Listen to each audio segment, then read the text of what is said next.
Barchaga salom deymiz. Musofirda yurgan aka-uka opa-singillar, sizlar uchun ajoyib bir video bo'ladi bugun. Ya'ni ishingizda yurgan opa-singil aka-ukalarimiz uchun. Videoni ko'rmasdan birdan like bosib turib, kanalga yangi bo'lsangiz obuna bo'lib qo'yinglar va men boshlayman hozir.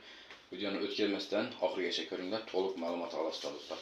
Moskvada do'stlar ish bor aka-uka opa-singillarimiz uchun. Ya'ni shawarma tayyorlab sotadigan do'stlar. Metro Komsomolskiy va Metro Oktyabrskiyda 3700 rubldan 4000 rublgacha kuningizga pul to'lanadi. Har kuni beriladi puli. Bu yerda faqat pitaniyasi besplatniy. Agar kimga qiziq bo'lsa, ishlayman deganlar bo'lsa, telefon raqamini yozib qoldiramiz. Aloqaga chiqib, qolgan ma'lumotni shu telefon orqali bilib olishlaringiz mumkin. Yana aytib o'taman do'stlar, bizdan uzoqlashmang.